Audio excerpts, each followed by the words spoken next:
गुरुदेव भगवान की जय। प्यारे कृष्ण कन्हैया लाल की जय। श्री विष्णु पुराण द्वितीय अंश चल रहा है। 2 अध्याय हो चुके हैं।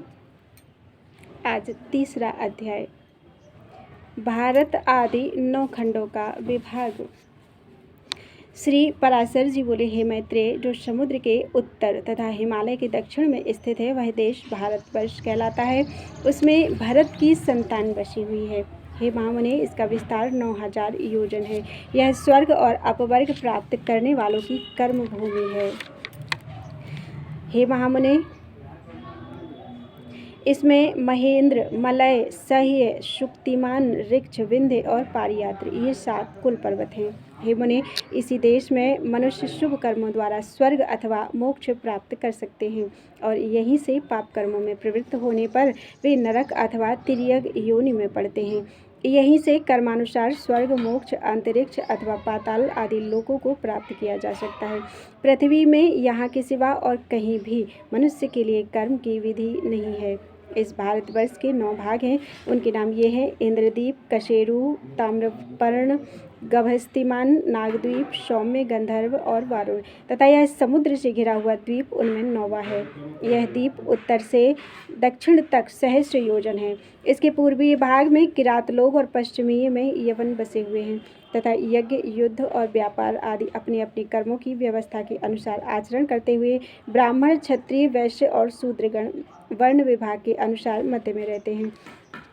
मुने, इसकी शतद्रु और चंद्रभागा आदि नदियाँ हिमालय की तलहटी से वेद और स्मृति आदि पारियात्र पर्वत से, नर्मदा और सुरसा आदि विंध्याचल से तथा तापी और पयोष्णी और निर्विंध्या आदि ऋक्षगिरि से निकली हैं। गोदावरी, भीमरथी और कृष्णवेणी आदि पापहारिणी नदियाँ सह्य पर्वत से उत्पन्न हुई हैं।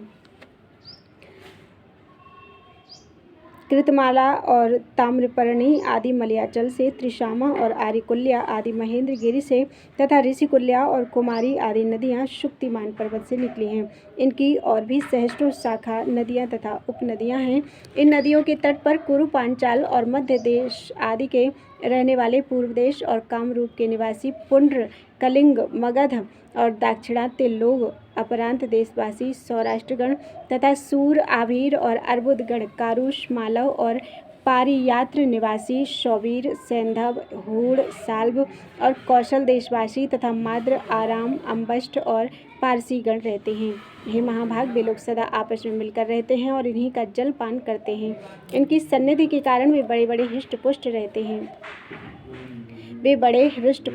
हैं। हे मुने, इस भारतवर्ष में ही सतयुग, त्रेता, द्वापर और कली नामक 4 युग हैं, अन्यत्र कहीं नहीं। इस देश में परलोक के लिए मुनिजन तपस्या करते हैं, याज्ञिक लोग यज्ञ अनुष्ठान करते हैं और दानी जन आदरपूर्वक दान देते हैं। जम्बूद्वीप में यज्ञमय यज्ञ पुरुष भगवान विष्णु का सदा यज्ञों द्वारा यजन करते हैं और दानी जन इसके अतिरिक्त अन्य द्वीपों में उनकी और प्रकार से उपासना होती है। हे महामुने, इस जम्बूद्वीप में भी भारतवर्ष सर्वश्रेष्ठ है क्योंकि यह कर्म भूमि है। इसके अतिरिक्त अन्य देश भोग भूमियाँ हैं। हे सत्तम, जीव को सहस्रों जन्मों के अनंतर महान पुण्यों का उदय होने पर ही कभी इस देश में मनुष्य जन्म प्राप्त होता है।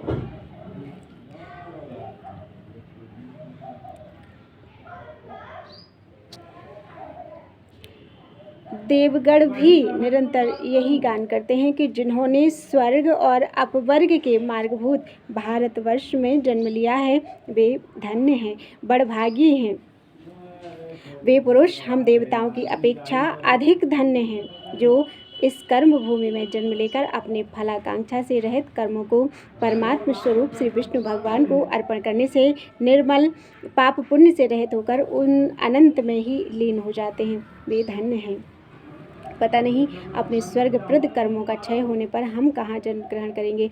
धन्य तो वे ही मनुष्य हैं जो भारत भूमि में उत्पन्न होकर इंद्रियों की शक्ति से हीन नहीं हुए हैं। हे मैत्रेय, इस प्रकार लाख योजन के विस्तार वाले 9 वर्ष विशिष्ट इस जम्बूद्वीप का मैंने तुमसे संक्षेप में वर्णन किया है। हे मैत्रेय, इस जम्बूद्वीप को बाहर चारों ओर से लाख योजन के विस्तार वाले वलयाकार खारे पानी के समुद्र ने घेरा हुआ है। इति श्री विष्णु पुराणे द्वितीय अंशे तृतीयो अध्याय।